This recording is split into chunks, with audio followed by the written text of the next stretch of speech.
Hi, it's Lacy Estelle, and on this episode of An ADD Woman podcast, we're going to talk about having ADHD as a woman and how do you find balance in your work-life schedule.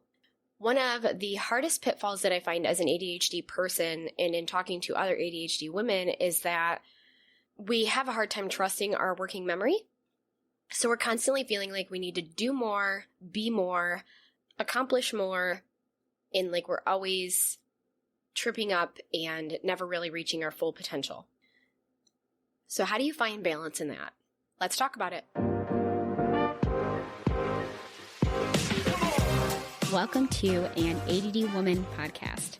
I'm your host, Lacy Estelle, writer of all things about ADHD parenting and being an ADHD mother on Mothering the Storm with Lacy Estelle at lacyestelle.com. Here on An ADD Woman podcast, we're going to switch it up and talk about all things to do with ADHD as an adult woman and how we deal with it. Now you might be thinking, ADHD, women don't really have that. Actually, we do. We've all just been doing such a great job for years of masking it. So let's dive in. Let's talk about everything that our ADHD touches in our lives. And when I say everything, I mean everything. There is not one thing when you have ADHD that it doesn't affect. I'm so glad you're here. And if nothing else, I hope that you take away from this that you are not alone, you are not a failure, you are not lazy, and you are not stupid, and you are definitely not crazy. You just have ADHD, and you're just like me.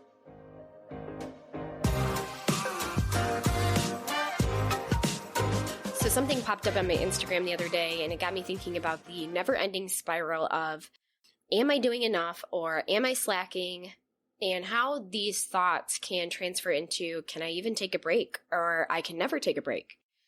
And when you have ADHD, you've likely lived most of your life feeling like you're always forgetting something. Quite literally, sometimes you are. Whether that's the one thing on the list at the grocery store that you forgot, or whether it's, these 4 assignments or tasks that need to get accomplished or done. Sometimes in your work life, it can be submissions that you thought you had done and you hadn't got completed. And because we're constantly living in that limbo period of, oh my gosh, is everything actually getting done, or am I forgetting? You can have a hard time, questioning yourself as to whether or not you're even able to take a break. Can you stop for a second and take a day for yourself, take time off, take a moment even just to relax?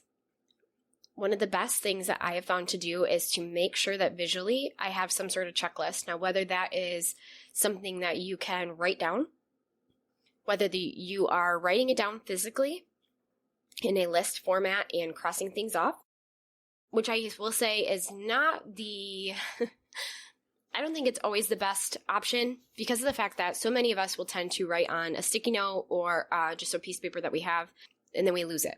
And I think it's better to instead use some sort of visual tracking platform online, whether that's Trello. I personally use Monday. Now I use that not just for my work, but also for any other tasks that I need to get done, because what it actually allows me to do is to take each of those different tasks. So say it's a work project. I can break up that one work project into all of the 10 different tasks that it's going to take. And I can actually set dates based on how long I think each of those tasks will take. And I can do that about 4 or 5 different times. So if I have, one board that is about a website design for a client, and then I have another board that is for writing content or social media organizing. But then I also have another board that is about just managing my life, whether that's calling to make doctor's appointments or contacting certain people on certain days. I can create all of these different boards based on the categorization of their tasks, but then it also synchronizes everything into what's just called like my work board, and it'll pull everything based on the dates that they're due. So I know that on Tuesday, I need to work on this, this, and this from each of the different varieties. So it works really, really good for me. And visually, I like it because of the fact that when I get a new task, I can go in and I can immediately break down all of the different tasks that I know are going to need to be completed for that task. Trello does something very similar. There's lots of other task managers, even just a simple matter of writing things on a whiteboard if you have a whiteboard at home. One of the best investments I made over the last year was getting a really large rolling whiteboard for our family. It came with a monthly planner, a weekly planner. It came with about 10 different markers. Not only do I use it with my kids when we are doing any sort of Bible studying or devotionals, but I also will use it just to write down different things I need to remember throughout the day. And maybe, I'm not on my computer right then, but all of a sudden my husband says, oh, don't forget we had to call so-and-so. I will just write it on the whiteboard because then I'm going to see it every single day. And I don't erase it until I have put it down or taken care of it. So having a visual way to see the things that we're actually getting done and accomplishing will help us to recognize when we can take a break. And also having an understanding that sometimes you'll never be done. I remember with my old job, I used to have days where I knew that certain tasks could not be completed just because of the fact that I would only go as far as I could go. And then sometimes I had to wait for calls back from other people, or I had to wait for money to come in or anything along those lines. So sometimes you might be trying to accomplish a task and you can only go so far. For instance, maybe it's on your whiteboard that you need to call and schedule a doctor's appointment, and you've called and you've left like 2 or 3 messages. If you are familiar with any sort of CRM, which is a client relationship manager that maybe you've worked with at work, if you're in sales at all, you're probably really familiar with those things. Client relationship managers will allow you to put notes down on the different tasks that you're supposed to do. So, even if you can't check it off, because I know for me, for instance, one of the biggest things is I just want that task off of my plate. I want to be able to mark it done, because I hate looking at it over and over again, especially when it's not getting completed, but not because I'm not putting in effort.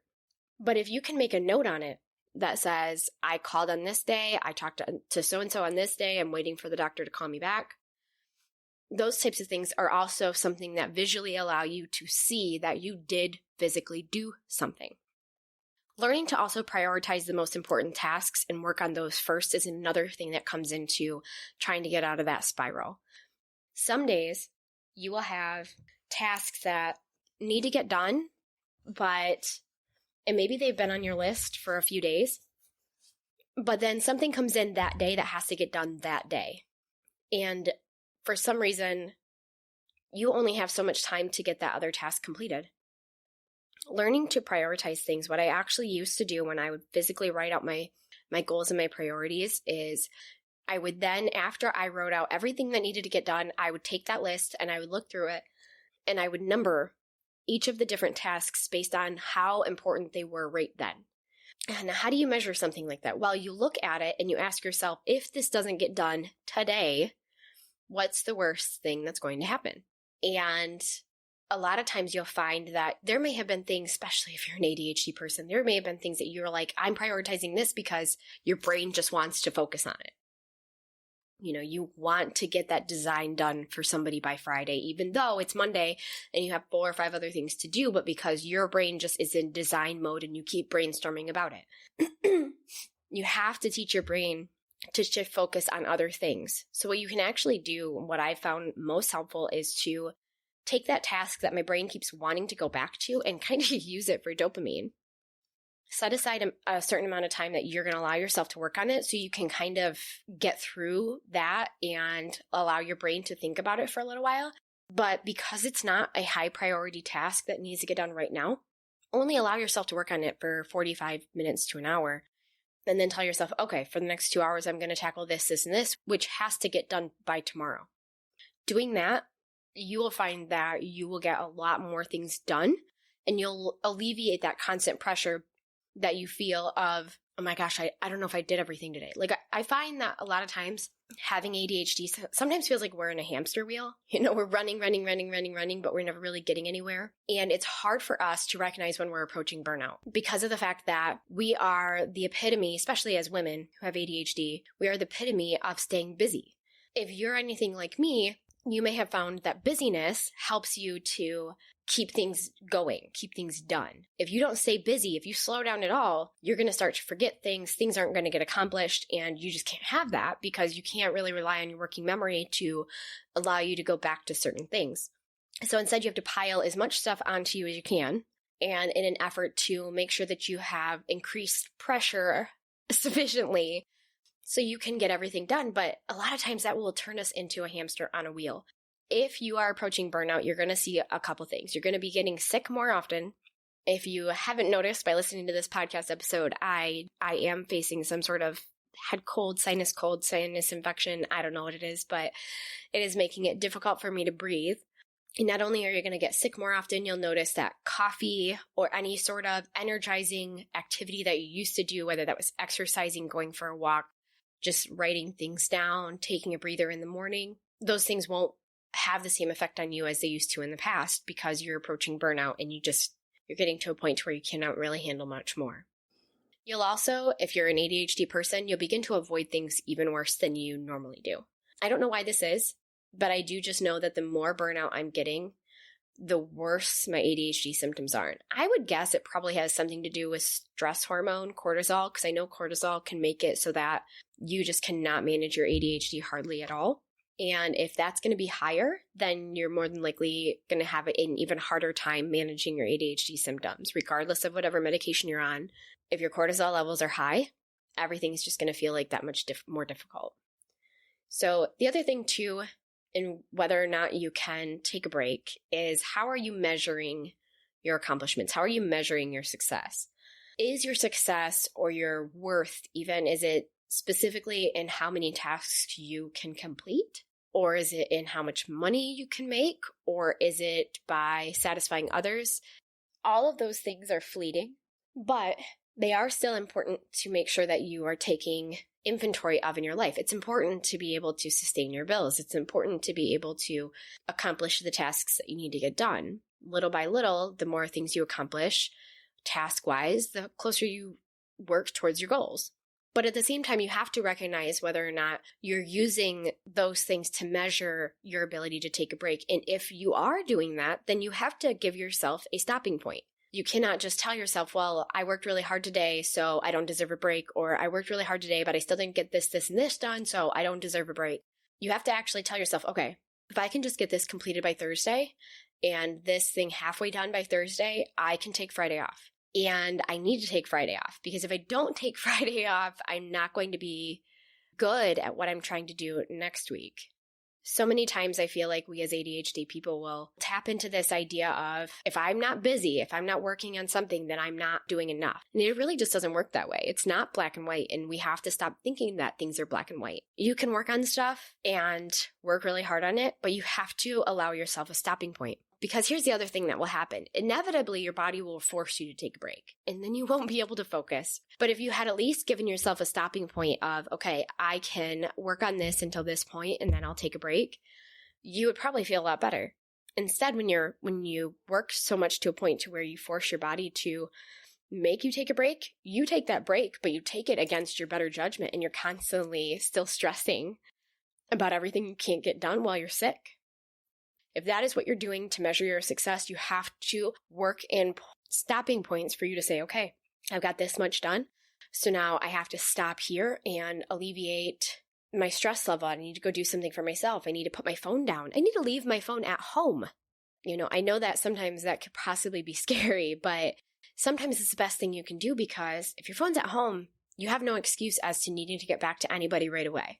You can be on your own time. You can be available when you want to be available.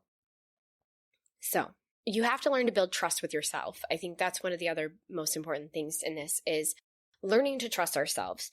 Innately, as ADHD people, we don't always trust ourselves because we might say, oh, I'm going to do this, and we get all excited about this new project we're going to do.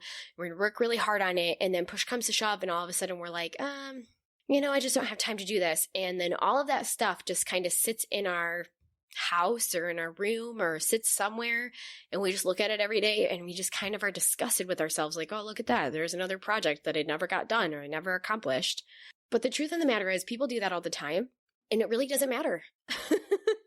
Like, okay, yes, it matters on some level that you get all excited for this new project and then you just drop it like nothing, like nobody's business. But two things. Dropping it does not mean you drop it forever. If it's something that you're actually interested in, you can go back to it. And nobody says that you have to do it every single day for you to be for you to be able to say, I'm doing that. Or like, okay, so for instance, gardening. Let's just use that as an example. My husband loves to garden. And me, not so much, but I want to like it. I want to like it. I want it to be something that I enjoy doing. So what do? Does that mean that, after we get all these gardening supplies and everything, that I just kind of go, yeah, you can go ahead and do that, but I'm just going to kind of take a back seat to it? No. Even if it has been 3 or 4 days before I've taken an active role in doing it, I just go outside and I just try to do it. Does it suck sometimes? Yeah, it totally does. But you know what? Sometimes enjoying doing something or learning a new task or learning a new skill requires doing the stuff when you don't even really like it. So I do it, and when I'm done, I feel a lot better. Now, with gardening, obviously, it's going to be one of those things where if I give it up for more than just a couple days, I'm not going to have it to go back to. So this can be the case with so many other things. You decide you really like painting, and you buy a whole bunch of painting supplies, and you have paint, in the corner of your bedroom, and you have all this stuff, and then you just drop it, and you look at that stuff for like 3 months, 6 months, 12 months, and you're like, ugh.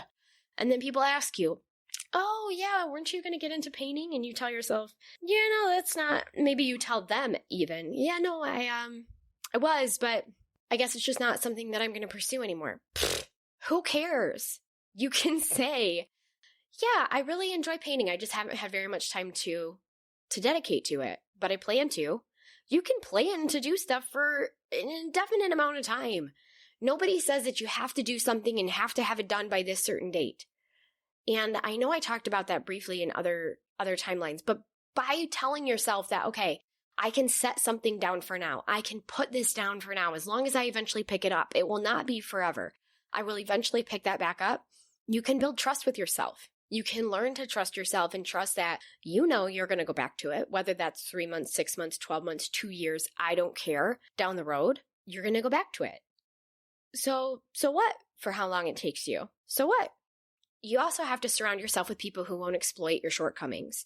Anyone who thinks you're lazy, uncaring, or disrespectful doesn't understand you and doesn't understand your brain, and you need to keep them at arm's length. You have to remember ADHD cannot be talked out of or lectured out of, and it requires changing habits one at a time with consistent reassurances that failing once doesn't mean you fail forever. The last thing I'm going to give you that I want you to take away from this short but sweet episode is you need to allow yourself to find time to do things for just the enjoyment. It's okay to not be great at things right away. It's okay to not have to measure everything. I feel like as ADHD people, because of the fact that it's not innate in us to just get things accomplished to have the reward for them, we constantly have to measure how much growth we're making in one area or how much we're earning in one area, or we don't allow for us to have time to do things just purely out of enjoyment. And it's really important. It's important to read something just because you enjoy reading it.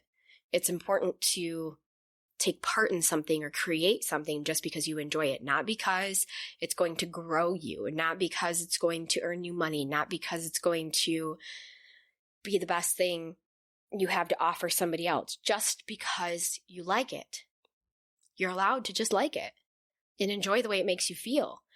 And if you will find time and create time to do those things, it will help you to see that when you're ready to take a break, when you need to take a break, you can recognize that some things that you do can just be done because you enjoy them.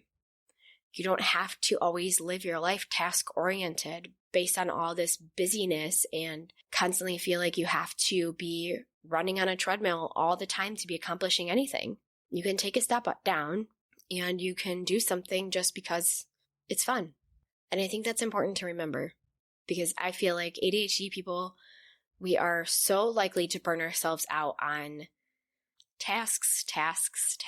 What do I need to get done? What can I get done? What am I missing? What am I forgetting? What isn't done yet? Just stop, measure based on the things that need to get done, measure the actions that you're able to take, whether that's moving one marble to another jar per day so you can physically see each marble being one task that you got done. You can physically see once you've moved 40 different marbles that, okay, you have worked really hard today, whether or not everything is completed or not. And then allow yourself to do something just because you enjoy it, not because of any other reason besides that. One, the amount of dopamine that it will allow you to release in your brain might help you cope with everything else the following day. But 2, we need to learn that taking time for ourselves, that not being so busy all the time is okay. It's okay. And it does not mean that we fail. It doesn't mean that we're going to fail or that we're falling short at work or anything along those lines. It just means that we're normal and we're human and we're allowed to do things just because we want to do them. That is going to wrap up this episode of an ADD Woman podcast. What did you think? How do you feel? I would love to hear from you. And if any of the things I just said are of interest to you, I'd strongly recommend that you check out the blog, which is hosted at lacyestelle.com. On there, I talk about all things ADHD parenting when you're an adult with ADHD as well, and how to deal with it. I'd love to hear your thoughts.